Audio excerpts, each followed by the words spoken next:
very unique conversation today. You are going to hear from very distinguished panelists about innovation and responsible leadership. Before we begin, my name, by the way, is Alex Mejia. I'm a division director at the United Nations and at UNITAR, the United Nations Institute for Training and Research. Before we begin, I think it's appropriate to pay respect and to wish him well to Professor Mike Sachs. Mike is the glue that has put us together. Professor Sachs is not only a good friend, but also the co-founder of the Institute for Responsible Leadership in London.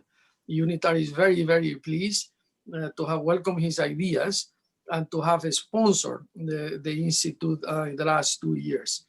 They are already doing impeccable work and complementing us at the United Nations very well. So in absentia to Professor Sachs, to Mike, our friend, we wish him well. He had a little health issue that prevents him from being here today as he would have liked, but I'm sure that he will recover very soon. And with that, let me share an introductory presentation, very short, just to put in context the coronavirus pandemic with 51,848,000 confirmed cases as of yesterday. Yesterday, and 1,280,868 deaths. I'm very happy to see these numbers, because if you all remember, when it was March or April, we all thought, at least in Europe where we are, this is a cycle that will come, we will be prudent, all these lockdowns happen, and then the summer will come, a vaccine will arrive, and we will move on. But what we have seen is very different.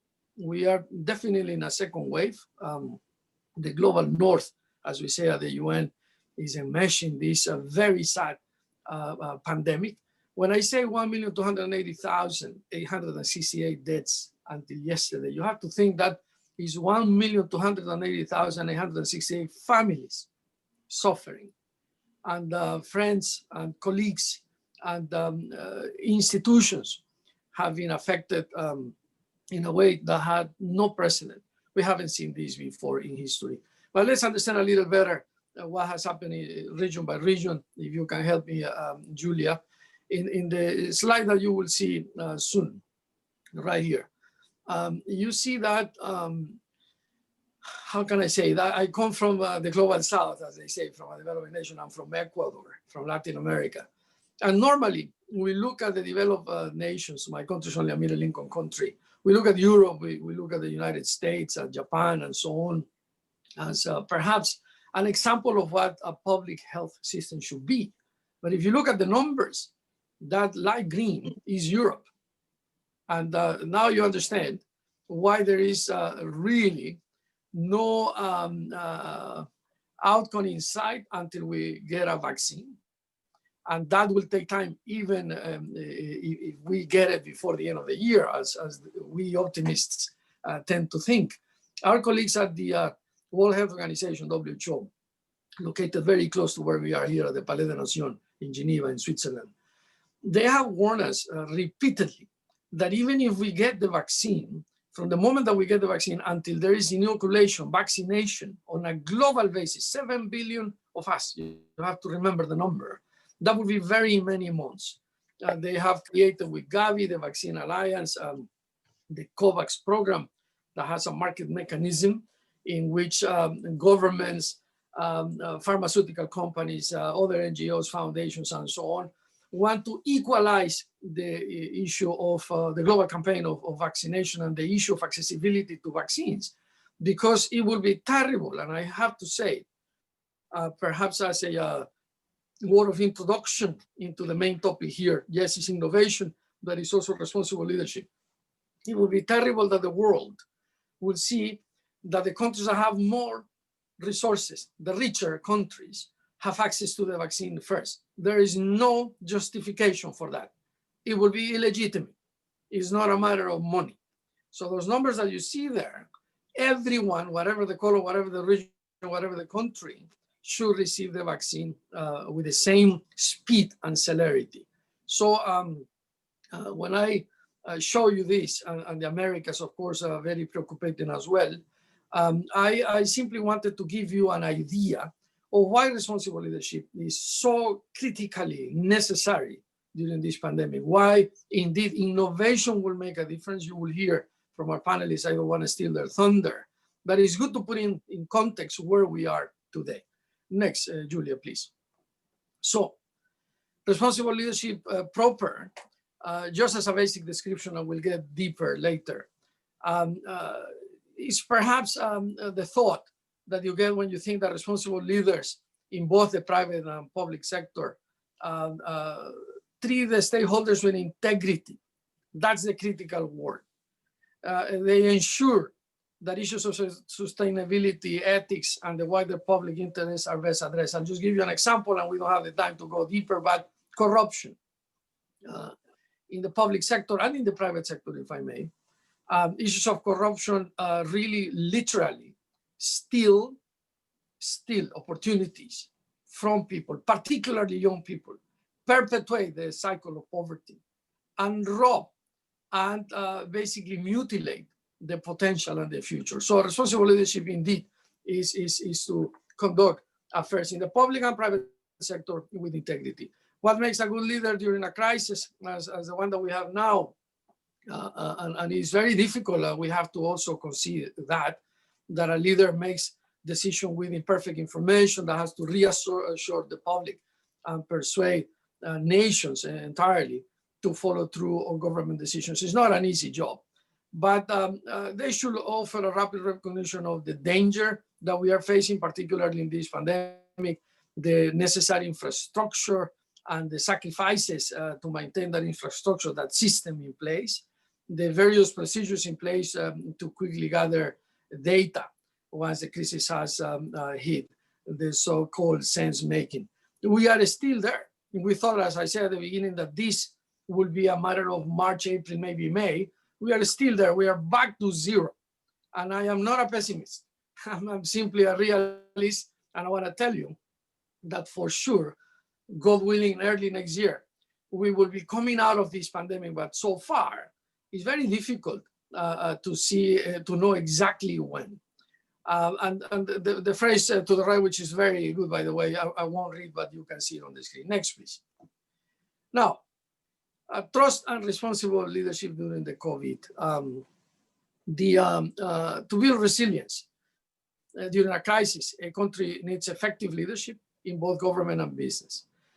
Leaders need to communicate in a way that inspires confidence and unifies communities by being open about the evolving nature of the problem. Without this transparency, the integrity behind it, the public can quickly sense deception, reducing the credibility of the government and trust in their policies. The initial message from the government should be delivered quickly to avoid other constructive narratives which offer guidance, instills hope, shows empathy, and suggests that leaders are in control. We wanted to give you these basic ideas before our distinguished speakers get deeper into that, because the fundamentals, and especially the beginning of the management of a crisis like the one that we have, require these things. Now, I decided not to get into the 2020 Edelman Trust Barometer, but I do invite you to just Google it and read a little about it. And that chart that you see to the right with the title, No Institution Seen as Both Competent and Ethical, because at the United Nations, for us, it's very difficult to issue judgment. We don't get into political affairs, and we don't take sides. We will remain neutral. And particularly for the European headquarters of the United Nations, and of course for our secretariat in New York and all over the world, that particularly in Geneva, we will remain neutral. We do follow the example of the Swiss government in that sense, but no criticism, no judgment, no accusation, but the importance, simply calling your attention to the importance of an institution as competent and ethical, both of them, not only competent, but both of them. Next, please. Innovation and responsible leadership, to conclude. Innovation, of course, is more than invention and creativity. It should refer to responsible leadership through its creation of wealth that might serve parts, but not the whole economic, social, and ecological environment. Responsible leadership is indeed linked to the dimension of sustainable corporate responsibility. This type of responsibility scheme of an enterprise, where S at the center is the subject of responsibility. You can read a little more on all those dimensions, the economic dimension, the ecological dimension, the social dimension. But this serves me to conclude by reminding us all of what really is sustainable development and what really is the global fight against poverty and what really is this quest of humanity. It's not only the United Nations, it's not only national governments, it's a quest of any society to improve standards of living for all of us.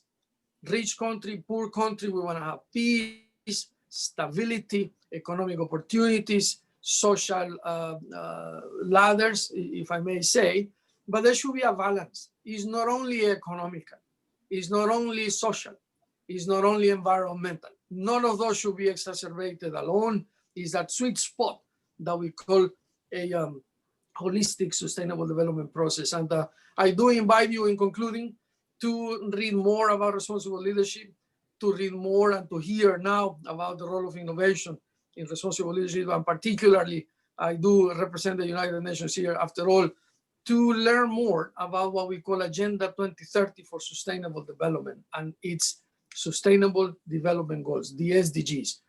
Please join us. You are part of the solution. And if you read more, you will do your part. Thank you for that. Back to you, Julia.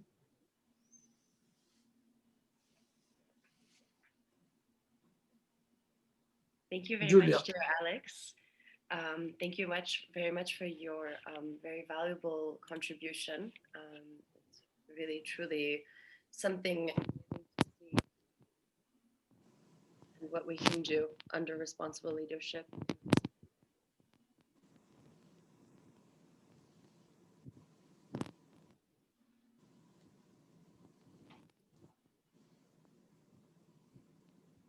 I'm having problems here in Europe.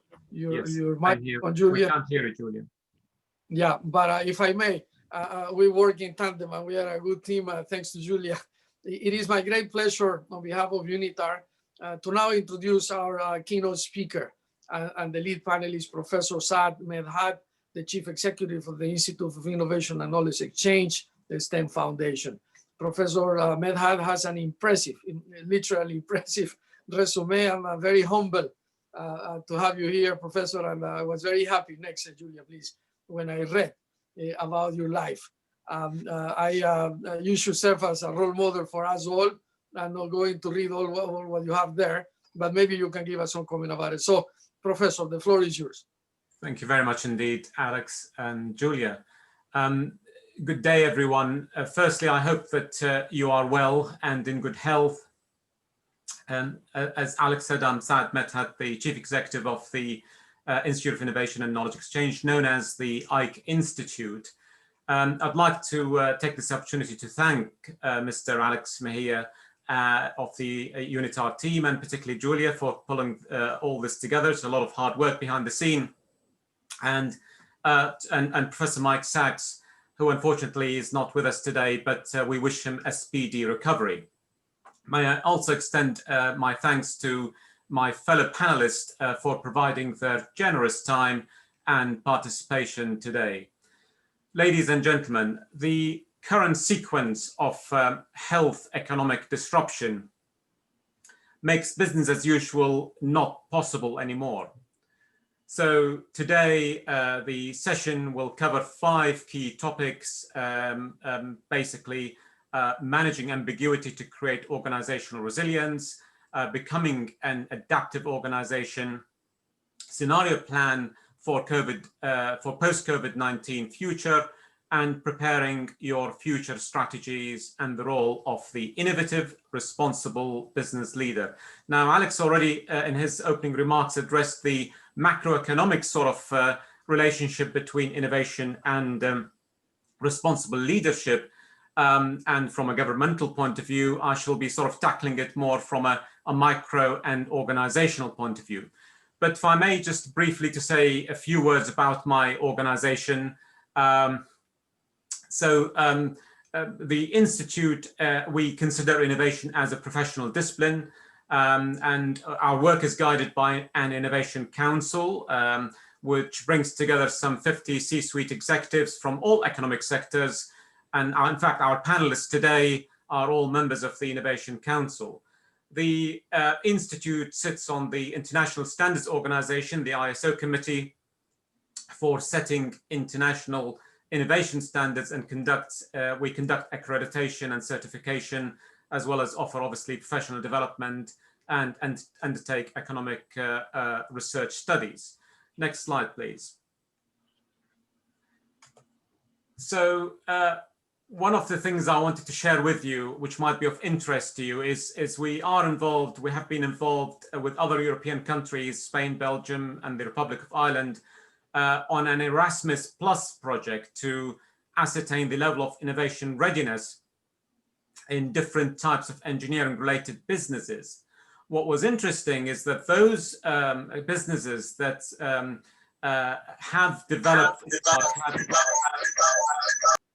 have embraced a structured approach to innovation aligned to the business strategies are now today emerging much more powerful than their peers. The research findings are, without spending additional time on this item, the research findings can be found on the project's website, which is creative-engine.org. Next slide, please. The combination of innovation and responsible leadership presents a very powerful and inspirational mandate that touches every part of the 17 UN Strategic Development Goals and activates citizen behaviors and policy interventions. Next slide, please. Ladies and gentlemen, we are seeing a constellation of challenges facing our businesses today. Structural changes to the way we work, the workplace. Sorry, could you come back to the previous slide, Julia? So structural changes to the way we work, the workplace, and the workforce continue to happen. The collective behavior is also rapidly changing, and some of these changes will stick and some of them will be dislocated. Within our own and your own respective organizations, the financial dynamics and the capacity and resources to respond will therefore need to change. So responsible leadership for active innovation can be usefully characterized by 4 active verbs: the anticipate, reflect, engage, and act. The acronym is AREA. That form the strategic imperatives to solve big problems like pandemics, resistance to antibiotics, for example, food supply shortages, climate change, and access to clean water, and so on. So obviously the scientific collaboration to tackling, for example, the COVID-19 is a testimony to how these characteristics come together and are manifested. Next slide, please. So what is a responsible leader and what is innovation leadership? Here I try to offer some definitions that reflect our experience with different audiences and different sectors. A responsible leader is defined by their greatest contribution to behavior, the behavior they cause or allow others to promulgate within their sphere of influence. In crisis situation, a responsible leader has to act in the moment and take personal ownership, even if they don't have a full control over the situation. Innovation is about creating new value, and true innovation is anything that fundamentally changes the trajectory of human condition in a positive and unanticipated way. And this aligns with the UNITAR, IRL, and the Ike Institute missions. On the other hand, an innovation leader is someone who is a visionary and has the ability to imagine, collaborate, and communicate effectively. Innovation leadership is about identifying new ways of thinking, conducting sprint experiments to provide the opportunity to pivot and adjust at pace. So there is clearly an inextricable link between innovation and leadership, and that's why both Alex and Mike sort of asked me to pull this program, this event, or this particular presentation together. Next slide, please. Truly understanding an organizational purpose and its associated desired outcomes is key to onboarding a new direction of travel and combating conditional risk to improve resiliency. Purpose is just like a live dynamic system. It needs feedback from its beneficiaries and signals from its context in order for it to adjust and act in the moment. So the question to you folks, has your purpose shifted during the COVID-19 crisis? And if so, what should it look like today? And what should it look like in the future? Next slide, please.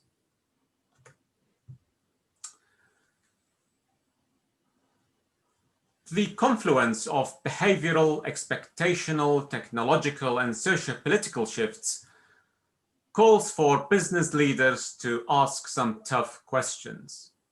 Firstly, is the portfolio of products and services still relevant to today's context and target audiences? Does the business model continue to offer value? Has the customer base shifted? Is the operating model remains to be resilient and agile enough to respond to rapid changes? Is the business strategy still on course to deliver the business goals and the key performance indicators? And of course, culturally, are your people feeling safe and confident to adapt to new changes?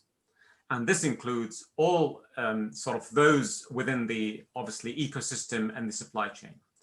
Or is it perhaps, is it time to press the reset button to reformat the business? Next slide, please.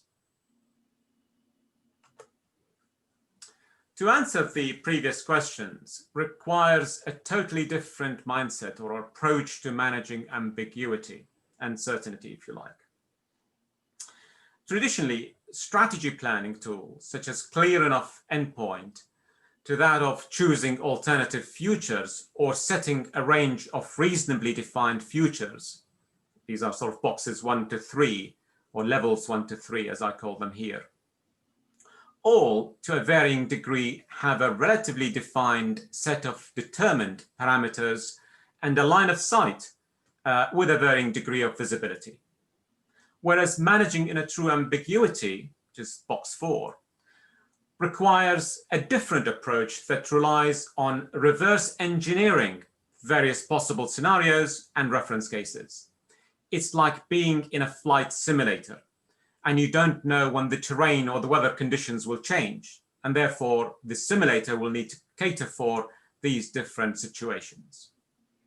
So business leaders must become more adept at managing ambiguity, using scenario planning in order to increase their business resiliency. Leaders will therefore need to embrace an adaptive approach to strategic planning. Next slide, please. So what is this adaptive planning?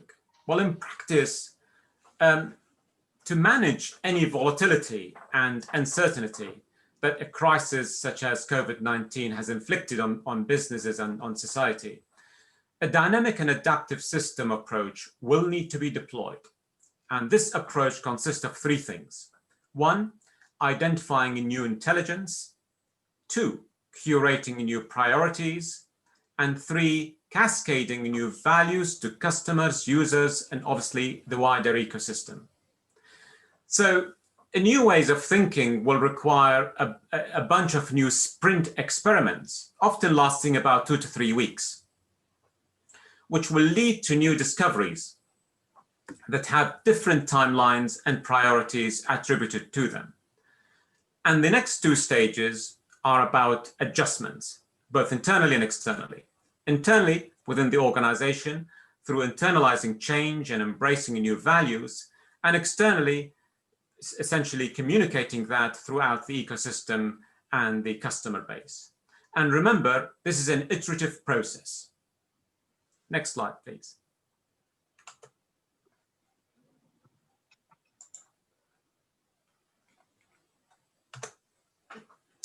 So to act on the aforementioned questions, the innovative and responsible leader should consider a three-pronged approach to strategic planning.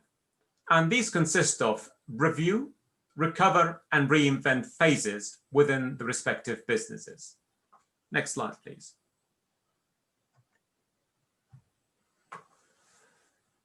So this slide might look complex, but let me unpack this. And it's an adaptation of McKinsey's scenarios that were introduced back around June of this year, but they still serve the purpose today.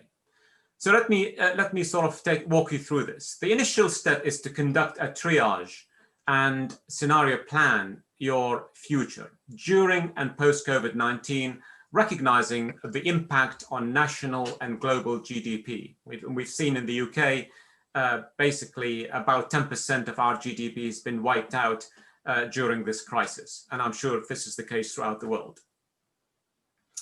So start questioning every assumption.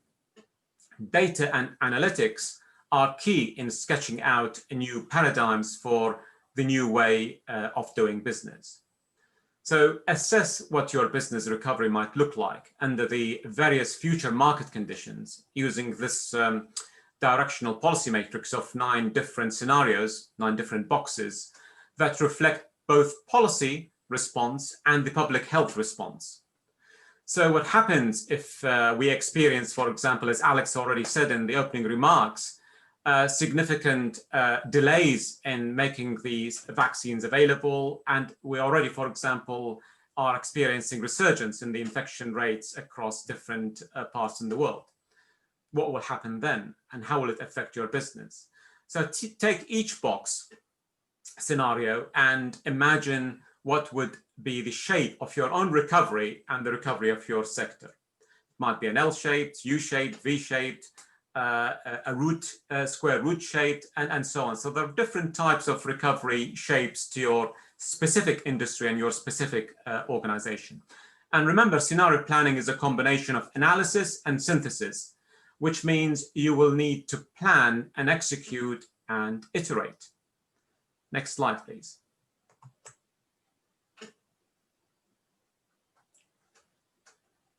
The next step is to activate a 3-pronged planning process. The short-term review phase focuses on short-term fixes to address immediate actions and priorities, financial hemorrhage, for example, obviously financial liquidity, particularly for small organizations is key, and supply chain integrity. Typically, this phase should not last more than 90 days, and many of you probably have gone through this phase anyway. The medium-term recovery phase focuses on stabilizing the business and restoring a scalable state. It's the time to restart budgeting and rehiring people, perhaps. Typically, this phase takes about 6 months, 180 days. And in the long term is the reinvention phase, focuses on new ways of delivering the business activities in a repeatable and scalable way. These are the key sort of determinants here. Setting new values and principles that rely on the collected actionable intelligence is also essential during this phase.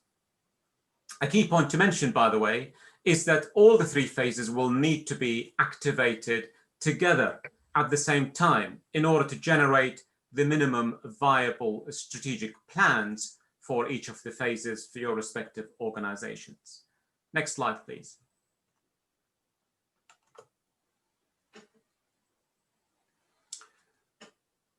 In the review phase, start with assessing the level of burden across the various competing priorities. Typical challenges and impacts to manage include things like continuity of operation, obviously including supply chain integrity, financial health, shifts in the customer base, perhaps changes in employee modes of working, particularly remote working, or multimodality, for example. So this 5-step response should be about assessing, analyzing, adapting, adjusting, and communicating. to build an acceptable level of confidence and trust. Next slide, please. The next phase then is the recovery phase. COVID-19 is a seminal event that accelerated digital transformation by at least 5 years, shaking the foundation of how organizations create value. And we've seen this throughout the engagement of the Institute with different customers and different beneficiaries. What we are seeing is that digital is now the basic business factory that provides a lifeline for businesses during their recovery phase and beyond. For example, platforms as a service, what's known as PaaS, present many new opportunities to create and grow value. Here I've identified 4 types of platforms that you may wish to consider for your respective organizations. A customer engagement platform to enable mixed reality interaction to happen. 2 is a managing ecosystem platform to allow data sharing with partners. An operations and support platform to ensure an effective information system is in place to deliver connectivity, information, interoperability, and all that sort of good stuff. And 4, it's about continuous sensing of smart assets platform, sometimes known as the IoT platform, Internet of Things platform, to provide and address service continuity issues. And it is important here that the enterprise must ensure it has effective data and analytics capability. This is the nerve center to enable it to make decisions with a high degree of confidence. Next slide, please.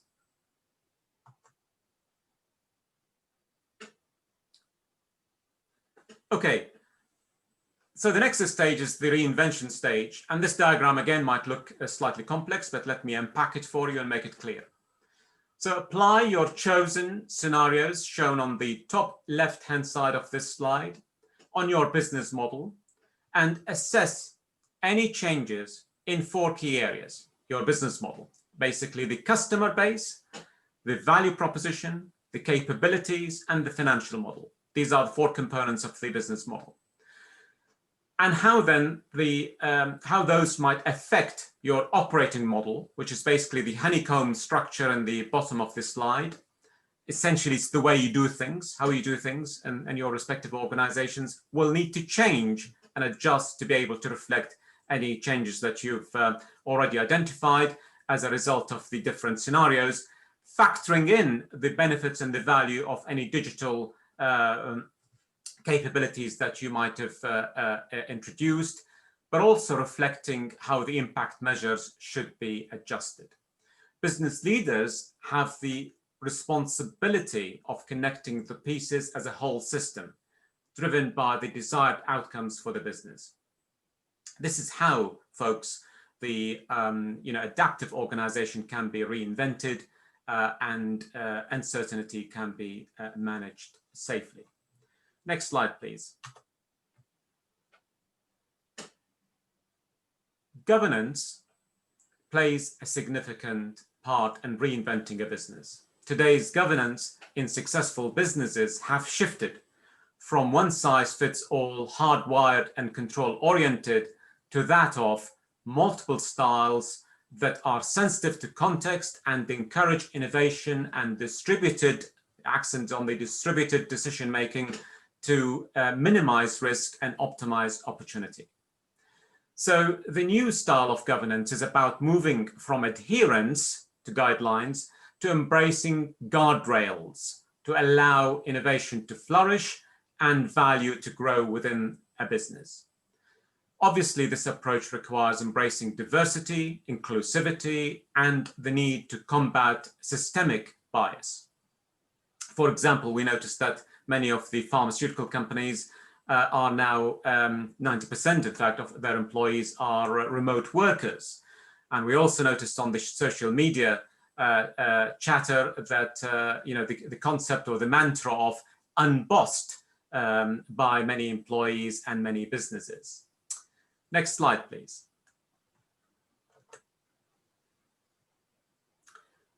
The role of innovative, responsible leader is becoming more complex. and therefore applying the basic competencies of anticipate, reflect, engage, and act, the AREA acronym, across their sphere of influence are becoming more essential to help them basically navigate through such complexities and deliver good outcomes at pace.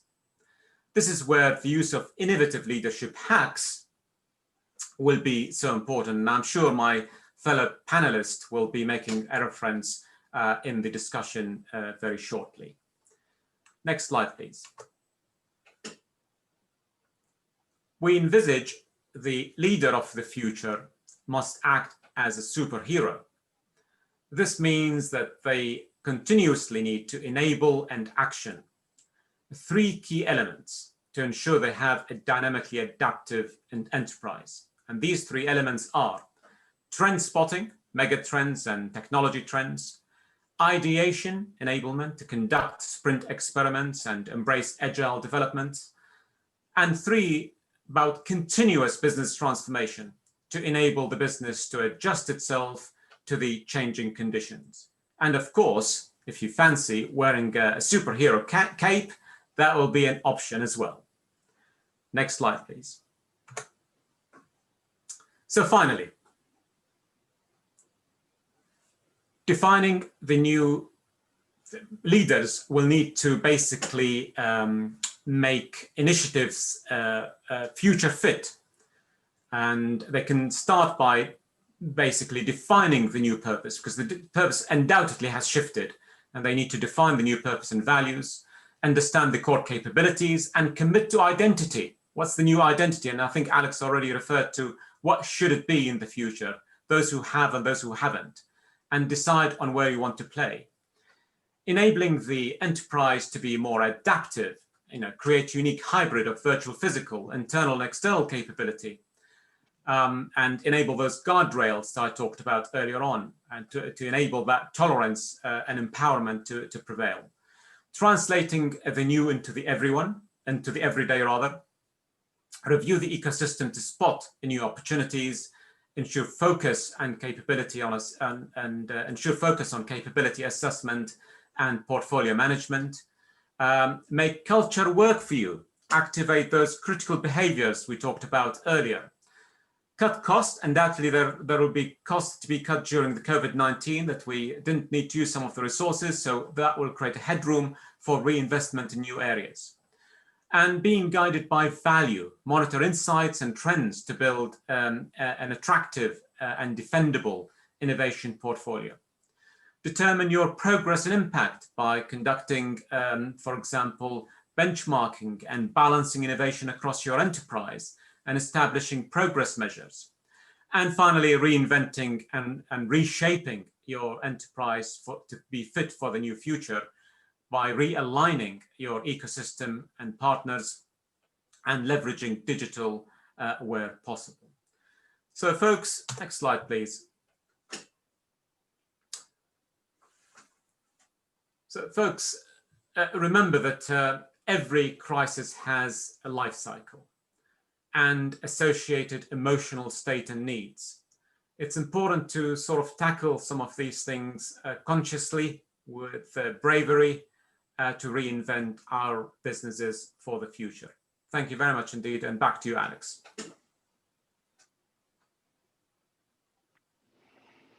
Thank you very much, Professor, your presentation. Let me just say two things very fast. I'm conscious of the time management that Julia is trying to do here. Very holistic, something that we experience when we do all these webinars. I think we have done 40 some since the pandemic started for us in the lockdown, with the lockdown in March. I have heard so very many things from experts, but sometimes it's very specific and vertical. Yours is very holistic. Congratulations. And second, impressive visual devices. The content superb, and the message perhaps. I will focus a little on one thing, which is governance, because the area methodology is all encompassing. And on that particular issue, I'm sure that you can guide us even a little more. Before we give the floor back to Julia, thank you to all of you for answering the poll, the survey, very informal survey, but still relevant, that you can see on the screen. All these questions will guide us in the discussion ahead. So I simply wanted to tell all of you around the world, thank you for taking the time. And with this, back to Julia for the introduction of the panelists.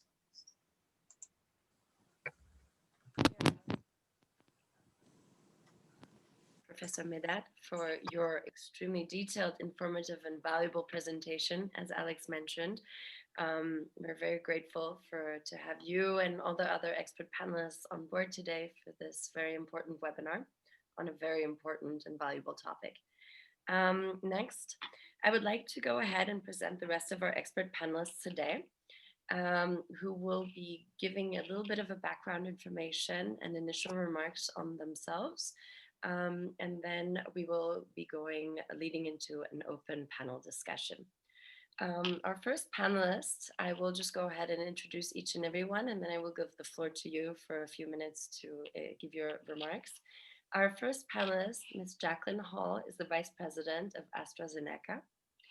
The second panelist is Mr. Mike Pilbeam, Vice President and Board Member of the EK Institute's Innovation Council.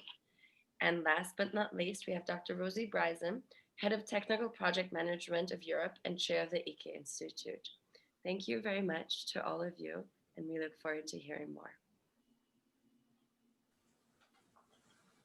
Dear Mrs. Thank you. Hall, thank you. Yeah, I understand that each of the panelists will have a couple minutes with a slide to share some initial remarks, and then we will go to the actual conversation. Is that correct, Julia? Very good. So, go ahead. Yes, hi. So I'm Jackie Hall. I'm actually Head of Early Careers at AstraZeneca, so have responsibility in research and development for all the large early career programs for our postdocs, our apprentices, our graduates, placement students, but have a long career, had a long career in the pharma industry in many different roles, so 30 years experience of medicines development, and obviously a highly innovative and knowledge-based industry. And I guess just to share some very initial reflections and thoughts, I think Saad started out by talking about the importance of purpose. And I guess certainly, you know, in the worlds that I work in, that our purpose has, I think, never been clearer than it has been this year. And that's been an incredibly motivating and unifying force, I guess. But also, I guess, just reflecting on some of the comments about responsible leadership and the importance of trust and ethics. And actually, although AstraZeneca, of course, very much in the news at the moment for vaccine development and medicines development, you might not know so much about the commitments that we have to sustainability in everything that we do, and diversity and inclusion. And those are such valuable pieces of everything we do. And for sustainability, for example, it's not just about sort of green and the environment. It's also about making sure that medicines are accessible, and it's about being sustainable in every area of our supply chain as well as the sort of transparency and ethics in what we do. So I'm not quite sure, do we want to go on to another panelist and then come back to a group discussion? Is that okay? That's fine. I'll stop there for the moment. Thank you, Ms. Hall. Thank you so much. Julia. Hi, everybody. My name is Mike Pilbeam. I am the Vice President of Technical Selling for Hewlett-Packard Enterprises in sort of worldwide position. So my job is to build all of the education and the strategy programs for all of our technical sellers. And, you know, let's not make any mistake. It's the technical sellers that do the real work. I'm just joking there. But it's really important that we adapt to not just the new normal, but the ever-changing normal. And it's an exciting thing to be able to do, and it's an attitude of mind that you have to survive in the markets today.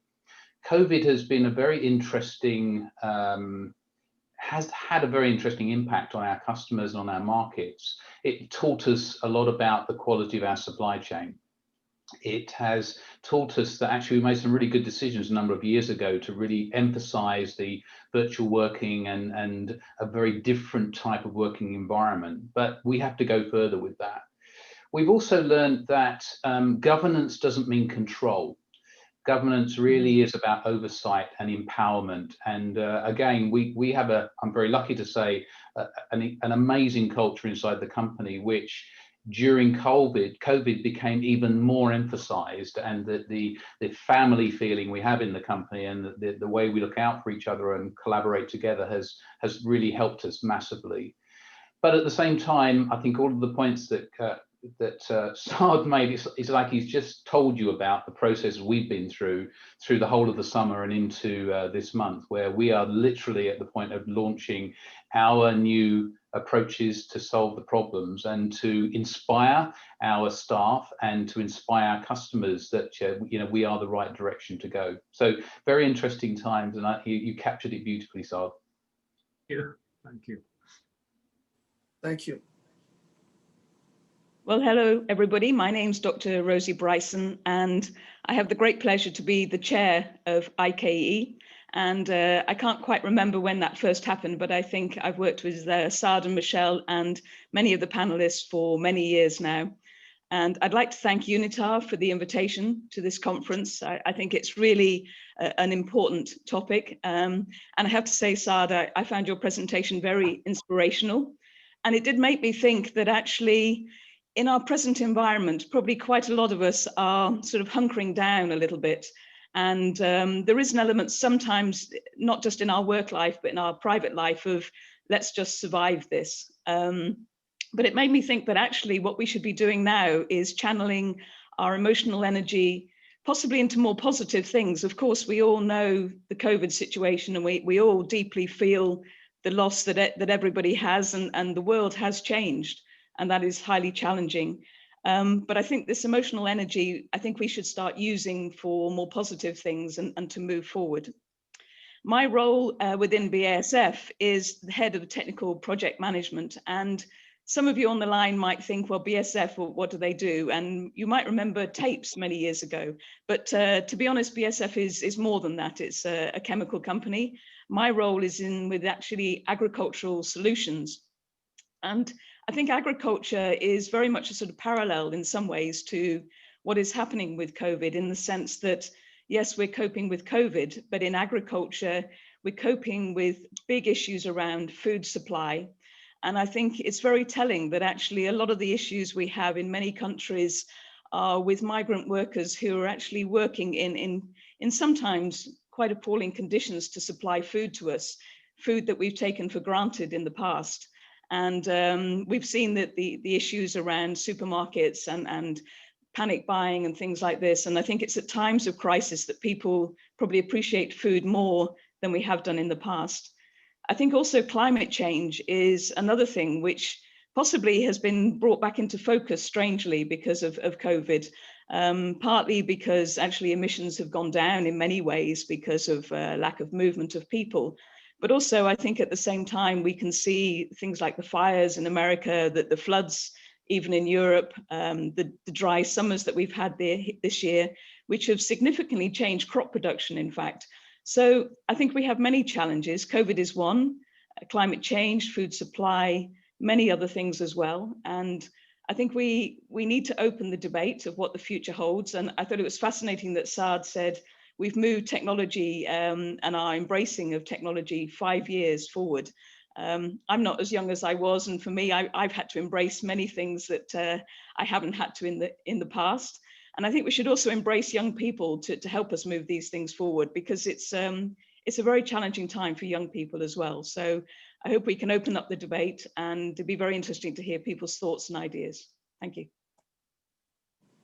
Thank you.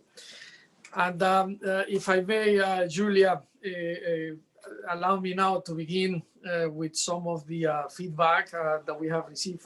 You can see that in the Q&A, particularly with the last one that we just received. I'm going to read it, and then I'm kindly going to ask you, any of the three panelists, perhaps to have a reaction. Then I go to the second, then I go to the third, and then we'll do a final round, including Professor Medhat. And perhaps, if I may postulate, the issue of governance. But let me read. One of the panelists wanted to address the superhero leader. He said, thank you to Professor Medhat for his very detailed presentation, and stumbled near the end over his focus on the superhero leader. And this is the question to any of you, the three panelists. Yeah, Professor Medhat just explained it, and he, of course, can comment later. But to any of you, the three panelists, this is the question. Has time not changed so that this transformational leadership style is no longer generally relevant, that a more shared approach is relevant? I am thinking of the work of Dr. Simon Hayward and his book on connected leadership from 2016. I want to use this question and this comment from Mr. Ivor Hopkins to ask you mentally, to any of the three panelists, to think of what will happen. This is a difficult question, and I hope it never happens. But just for the sake of the analysis, what will happen if the coronavirus never goes away? Never. It always stays. We have to live with it. We will cope. We will adapt. Vaccines come and go. But we simply have this new normal that many people are talking about. What will happen with the style of leadership? Because everything will change even more. What will happen with the style of leadership and with the superhero leader that we need? Any of you panelists, please. So I'll give it a shot. I think that a lot of the things that will happen have happened and are happening, and you know, some leaders are adapting more readily than others. I think it's what I agree with Saad's point about we've seen an acceleration. I think there will be a period of time where people take time to get used to the new normal, if we think it's never going away, because you know that we're all living in hope that it'll end and we'll all be able to go out and have a great time and so on and so forth. But from a business point of view, we're in my company, Hewlett Packard Enterprise. We serve the IT sector. We are the company that builds people's IT's infrastructure, which is invisible to most people. And we don't believe that's ever going to change back to the way it was. In fact, we feel it's accelerated forward. So the role of our leadership as an organization, but also the leadership within the organization, is very much to coach and encourage, which it's always been, to be honest with you, and I think will always be. So it's the coaching and encouragement, which is all about empowerment and letting people make decisions and giving the tools to do that, whatever the environment we're working in. Thank you very much, and indeed, it's a very different scenario, but I also remain optimistic because of this. The next generation has something that we didn't have. They are connected in real time, they have access to all the information that they want, and they are more demanding. So whatever leader in the public or private sector, indeed, whatever the use of technology, I tend to think that things will be actually better. Thank you very much, Mike. Let me go now address Dr. Bryson. You have a beautiful job, and your company actually does make a big difference, and congratulations on being the chair of IKE. I want to talk about food security, a very difficult topic. The UN has been now for more than a decade. We actually started in 2001, really giving this the highest priority, because it's a pity, and you know the numbers perhaps even better than myself, that in the 21st century, at this stage of the 21st century, so many people still died out of hunger. And also, as of late, I'm sure you have seen it, we are starting this global coordination to hopefully launch a global campaign. We had something before on food waste. It's terrible. So can you give us some comments on the use of technology to provide the right leadership, to leverage innovation to ensure food security, please? Yes, I think food security is a massive topic, as you say, and I think fundamentally the problem is in many ways that the most productive agricultural land is not in the area where the food is in shortest supply. So really it is about having good agricultural practices in places where we can produce food the most effectively. I think one of the challenges we have in agriculture is we are embracing the digital world, but I think it's embracing it in such a way that we can actually improve not just productivity, but I think environmental protection as well. And the two go together hand in hand. I think it's also possibly in the more developing world, respecting food more and respecting the origins of food, because I think many of us who live in cities now are not connected with agricultural production as much as we were in the past. But I'd like to think the issues we've had recently, which to be fair, are more in the developing world, really. I think that's why this pandemic is such a shock to us, because actually the developing world is being impacted in ways that maybe the less developed world has been impacted for many years. I mean, if we look at the number of deaths to malaria, it's still significantly higher than to COVID.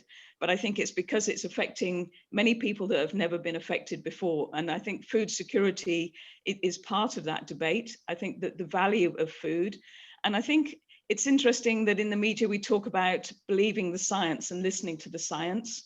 I have to say, within the agricultural world, getting people to believe and listen to the science is quite a challenge, because in many ways, technology is feared more in agriculture, and it's difficult to know why.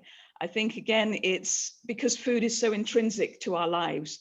People want to trust food, and I think we should trust food, but I think as people in the agricultural industry, it's our job probably to communicate more effectively how we produce food, how we produce it sustainably, and also our role, I think, in environmental protection as well. And climate change affects us all, but the agricultural production industry has a very positive thing to play and a positive role to play, I think, in climate protection as well.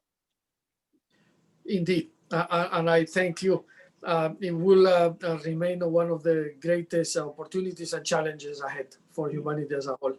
Let me now go to Ms. Hall, Jacqueline, if I may. This question is a little, I want to be very delicate, but at the same time, to honor all of the people listening to us, allow me to present this in a very candid way. Your company, highly respected, indeed helping save lives all over the world. I've known AstraZeneca for very many years, but let me talk about the sector. The sector is perceived perhaps by society as a whole having these beautiful good and not so beautiful bad things. Pharma has been demonized sometimes because of some rogue actor, but at the same time is this love-hate relationship with society. And so being very candid, allow me to ask you about the use of technology in pharma and the pricing. I want to go to pricing because responsible leadership, and let me say something before. We all understand that for the pharmaceutical sector to leverage technology, innovation, research and development, this costs money, and this takes decades sometimes, right? And then, of course, the company needs to recover its investment.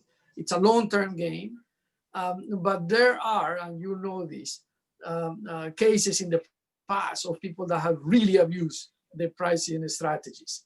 Can you give us some comments on responsible leadership and the pricing in the pharmaceutical industry? Thank you. Oh, not really my area of expertise, I have to say. I mean, I guess you're right. The one observation I would make is that it does take an awfully long time, and of course, inherent within the 10 or 15 years it takes to bring a new medicine on the market are all the ones that never make it, and the costs of developing those. But I guess, you know, it's difficult to comment, I guess, on that in general terms because every case is specific.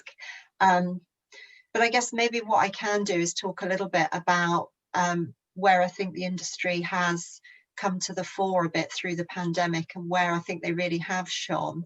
And I think that's probably in the area of collaboration. And this is something else that Saad touched on very, very clearly in his talk. But I think one of the big changes I have seen in my career in the pharma industry is the willingness to collaborate and to share knowledge and information, not just with academia, but actually across companies in a way that actually never used to happen. It was very much, you know, it was invented here and the knowledge stayed here. That's really, really changed over the last few years. And there is this huge desire and porosity to kind of share knowledge and information, you know, sort of people move much more freely between companies, between academia and companies. And I think we've seen some of the benefits of that. So some of the clinical trials, for example, where you've had medicines from lots of different organizations, trials being stood up very, very fast, things being trialed very, very quickly. Some of the advances that we've seen, even in the treatment of COVID since the spring, you know, more people surviving, I think, are probably a result of that, because it's not all about having a vaccine. And in other ways as well, I think, you know, just yeah, a very UK specific example, but even the sort of collaboration with governments, standing up the test centres, working with other companies, you know, those kind of examples. I think those are things where, you know, I think those sort of ethics have come to the fore, and in a really positive way. Thank you indeed for a very strategic answer and for addressing this with us, even though it's not your area of expertise. Now, let me go to Professor Medhat. And for those of you that perhaps joined us a little late, dear participants, someone just asked, what are the topics to be covered in this webinar? This is just a friendly conversation on innovation and responsible leadership. What is responsible leadership? What is the role of innovation in responsible leadership? And then several other things that, of course, are under the same umbrella. But Professor Medhat gave us a very interesting presentation using a methodology called AREA, and basically an acronym for anticipate, reflect, engage, and act, particularly the last part and the leadership that is required in this new scenario. And I wanted to ask him, he had a very interesting slide on governance, what we have now, the current governance, and what is required ahead. And innovation is part of that, is how we innovate. And by the way, I was having a conversation with a colleague, a professor, who told me, oh, innovation, everyone thinks only about technology. And technology is important, and innovation, of course, is a very important component of that. But innovation is a lot more than that. It's here. It's the human mind thinking out of the box, trying to come up with better options and answers and decisions and strategies. Is progress, if I can equate it to another word. But on governance, Professor, can you give us some additional comments on this new model of governance and how innovation will help us together? Professor.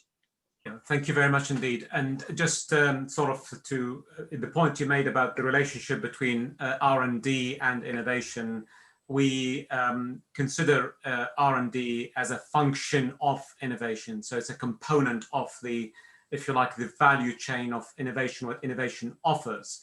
And innovation, at the end of the day, it's about delivering this new value, you know, to whatever the situation that you're trying to address. And it does need a problem to solve. So, you know, you start with the question is, what are you trying to solve? And that's really the soul searching remit for identifying what purpose you are trying to manifest or deliver or act upon, and deliver those sort of desired outcomes, as I was sort of describing earlier on. The new format, I think, of governance that we are seeing almost like at governmental level, as well as at a private sector, if you like, level that started to manifest, is where you need to take decisions at the edge in the enterprise. So distributed, if you like, governance, the ability to have empowered people to be able to deliver, you know, in the moment, because it's about acting in the moment. And that's really a key point in allowing or moving from the guidelines, strict guidelines, to guardrails. And there is a big distinction between guidelines, adherence to guardrails. Guardrails allows flexibility, and this allows sort of, it gives tolerance for the individual to be able to, you know, that obviously, you know, you need to be within the bounds of what is acceptable and what is not acceptable. But it does give that sort of flexibility. And the ability to have data and analytics distributed within an organization, one can take decisions much more readily and act in the moment. And that is sort of the fundamental premise for shifting the one-size-fits-all governance mantra to that of a much more distributed acting in the edge. Because of the remote working, I mean, the remote working, it's happening you're not in an office, for example, where you're constrained, or you can quickly check and so on and so forth. The approach is completely different now. And that multimodality, if you like, requires a new structure for governance. We're seeing this in government as well, in public sector departments, where decisions need to be made at that moment in time and very quickly, because the tempo associated with governance makes or breaks the trust that you have between citizen and government, a user and a provider, a customer and a supplier, and so on. I hope that makes clear. Makes a lot of sense, and it does help us all.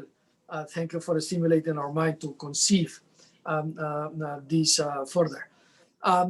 Time has run out, but I do need to say something, and then of course to any of the four of you, if you want to add some last comment, just let me know. We'll just make it succinct.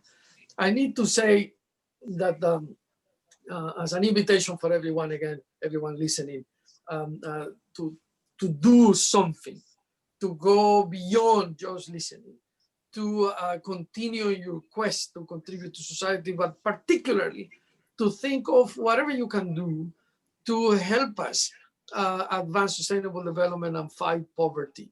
And remember that poverty is multidimensional. It's not only an issue of money. It's a lot more than that. But I do have to say this. As of December 2018, so it's been almost 2 years, but that's the latest statistics that we have at the United Nations and are from our colleagues at the World Bank. The World Bank, by the way, is part of the United Nations system and so on. There were 787 million people living under what we call the poverty line, $1.75 per day. And there has been a long debate. I'm a former governor to the World Bank myself. Since that time, and this is 15, 16 years ago, on what should it be? Should it be $2 per day, $2.25 per day? That's irrelevant.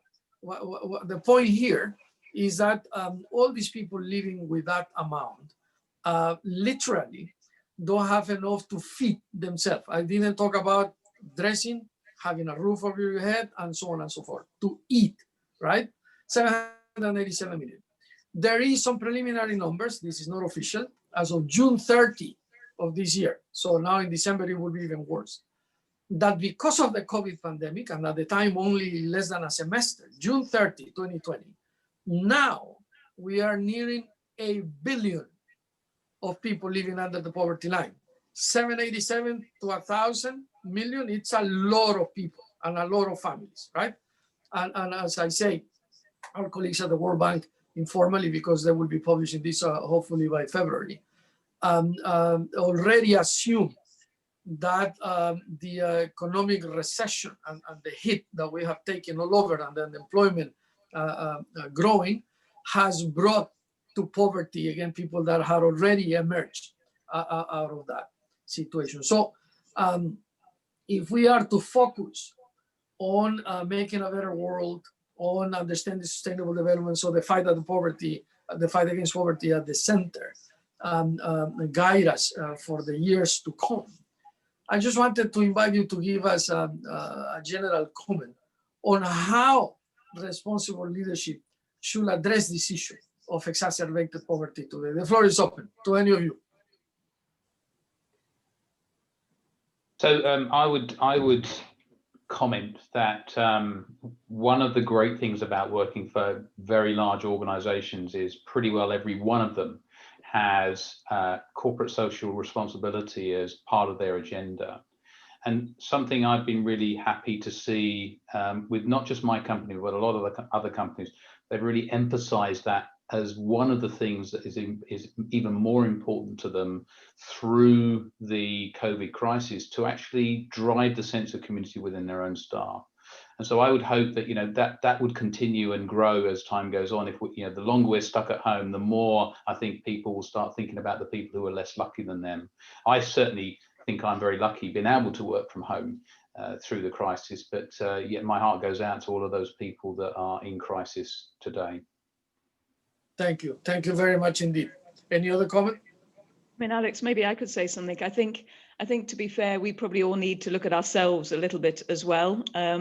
I think, to be fair, that there is a slight danger that we've become more introspective, maybe as individuals and as communities. And maybe it's a job for all of us to communicate the fact of poverty. You know, the majority, hopefully, of us on this webinar can go home tonight, can have something to eat, and can have a drink. And yes, the pubs or restaurants might be closed, but to be honest, most of us can eat and go to sleep in a bed. I think I consider myself to be highly privileged that I work in the agricultural industry.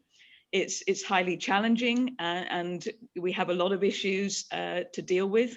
We have climate change, we have food security, and often it's a challenge to support farmers, particularly in areas where soil conditions are not good. I think water is going to be a huge topic in the future, water availability, and in some cases too much. We always talk about drought, but often it's too much in the wrong place. So I consider myself to be incredibly lucky to work in the industry I do. But I think maybe we all need to go home tonight and maybe complain a little less and remember people that probably have less than we do. Indeed, we are very much blessed and very much lucky. Thank you. Jacqueline, just in case. Yeah, no, I think if there's one thing perhaps we've all learned through the pandemic, it's you know, that we're not entirely self-sufficient. And even, you know, we talked at the start about the impact in some of the countries, like, you know, within Europe, that historically you wouldn't have thought would have been so affected. And I think, you know, there's some lessons to be learned about our interdependence on each other, nationally, but more importantly internationally as well. It's a global world now, and actually we have a global footprint, and we need to recognize that, I think, and be responsible with it. Thank you indeed. I couldn't agree more. Professor Medhat, I would like to give you the floor for the last remarks, but if I may ask you, you have a privileged mind. If you look at the results of the poll, I was really puzzled. And we have, of course, taken this poll or a similar one several times in the past, and we have seen the evolution throughout the last 6 months or so, or 7. When you ask people what they think, and I have some pictures here, that collaboration, what has happened with collaboration during the pandemic, has it increased or decreased and so on, it's normally, it's puzzling me, half and half, 50-50. Literally today was 50% to 50%. 50% saying it's stronger now, and 50% saying it's weaker now. And of course, collaboration affects leadership and the future of organizations as a whole. Can you give us some concluding remarks, Professor, on why you think people see collaboration like that? To you. Thank you very much indeed. If I may just sort of add a point to the last question to highlight, because we witnessed this again firsthand in terms of the number of people who are not able to make meets end. Through our charitable foundation, the STEM Foundation, even in the UK, we are in a part of the G8, a G8 country. It's supposed to be a rich country. We still have many people who are not able to, you know, kids particularly, not able to, you know, if you like, have the basics in life. But what we discovered through our charitable foundation is actually the power of education, of enabling the kids to be educated, to, you know, to protect themselves, you know, from diseases, to then enable that sort of, you know, create that mental ability to, if you like, make the right choices. It's about choices at the end of the day is very powerful.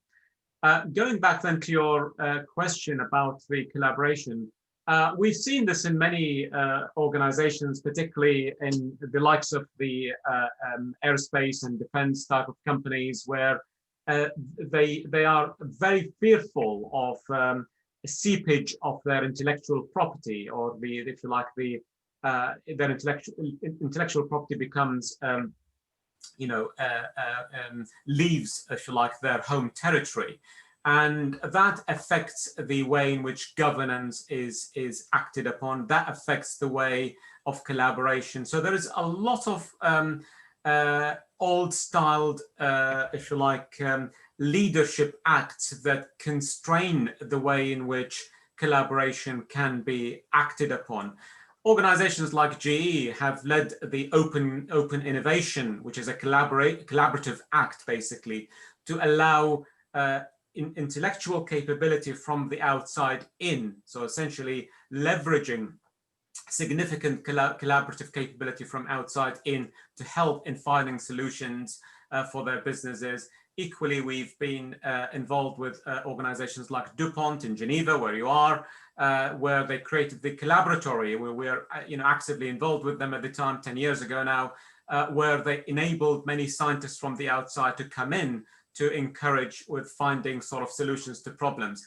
That is a leadership act. Having that open leadership, you can still control your intellectual property. You can still, if you like, put parameters around that collaboration scenario, but it's just taking that extra step, extra mile to be able to allow your people to interact and to collaborate will create a fertile ground for collaboration and will increase that needle, will shift that needle from the 50-50 to perhaps much more towards the upper end on the scale. Excellent.